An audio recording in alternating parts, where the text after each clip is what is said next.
Welcome back to 180 West 2nd Avenue. One of the first people I ever worked with in broadcast ever. I know that building. I know this You know that building. I know this girl. I know you. You were Jenny Lowe, and I was Jody in the community cruiser. It was you and Bob Say and Bill Courage and me. And Sterling Fox. Yep. Working at CFMI. Doing a morning show, CKNW as well, because everybody was all owned by the same company. And you have done quite the tour in terms of the adventures of Jennifer Burke. Yeah, well, you know, I like to get around. Yeah. Worked for pretty much in my travels now, and this is how you realize you're old. I worked for CBC, CTV, Global, City, CKNW, CFMI. So either I'm really old or I can't hold a job. Or you're so good that you just have to be shared around, and I think it's huge demand. It's probably that. Well, it here's. Oh, really? Yes, Did you we are. Really have to do that? Wow. It keeps going. My word. And look at the outfit choices and the hairdos. Isn't it funny when you look back at that? And wow, yes, and of course I was here with Russ Froese for 3 years, co-anchoring the 6 o'clock Monday to Friday news, which I really enjoyed, and yes, that's a good look too. We got to put you in a hairnet, Jen. Honestly, come on. really? We are your friends. There are many people in the control room right now just snickering and giggling, and so glad you're here.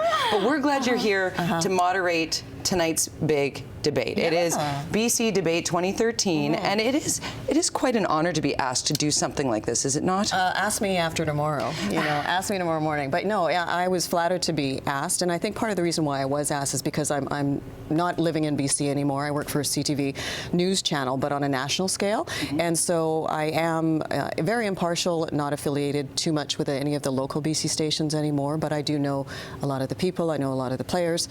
So, and you have roots here. You have a home here. You're from here. My family is here. Yeah, my mom is here. My brother's here. My sister's in BC. We still have a home here. I'm here in the summer a lot. I visit a lot. So you can't get rid of me that easily. No. And we're looking forward to this evening's debate, and a lot of discussion about debates such as these, especially south of the border, is how staged it all seems. Looking ahead to tonight, there's been this sort of Twitter feed, send us your questions. We want, your voice as the public to be heard in this debate. How much of a responsibility is it for you to incorporate all of that, you, the grand we, and give everybody equal time? Do you think these leaders are going to behave themselves? Well, I hope they will. But the thing with debates is that this is really the last chance for them to appear all together for the electorate to see where they stand on some hot button issues. And we're going to ask them some tough questions. The questions were formulated by the consortium and some of the top political watchers in British Columbia and representatives from every TV station and radio station that are in this consortium. And we battled over some of these questions, believe me. And weighed them back and forth. The other thing about this debate that's going to be very dynamic is that we're giving the leaders themselves a chance to question each other. And so that's where it may also get quite colorful, shall we say. Right. When these four major political leaders come together, certainly they have diverse opinions, to say the least. And we have to talk about the set and the setting.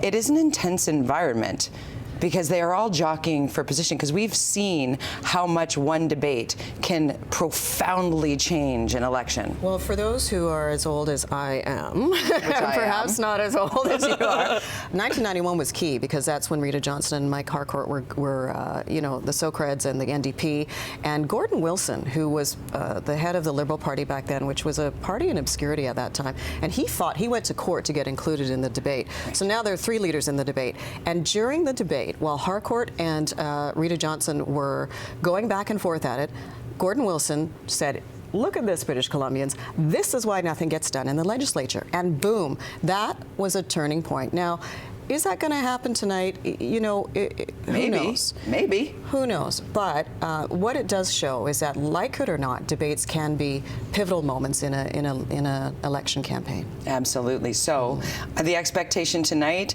is going to be some crosstalk, or people trying to go over time, take a little bit more of the spotlight when they can. How are you shutting them down, Jen? Well, we have a countdown clock, and we expect them to keep to that. They'll be able to see that. But that's where being a parent comes into play. I'm basically a traffic cop. So, Yes. you know, please be aware of your time. Please be respectful of the format.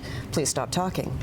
So your parenting skills are going to come into play. Yes, they are. Make sure you tune in to tonight's BC Debate 2013, 6:30 to 8 p.m. here on City, and uninterrupted on News 1130 if you'd like to listen in. Jen, Burke, thank you so Thanks much for for having being me. here. Make sure you get out there and vote. None of this matters if you don't exercise your franchise.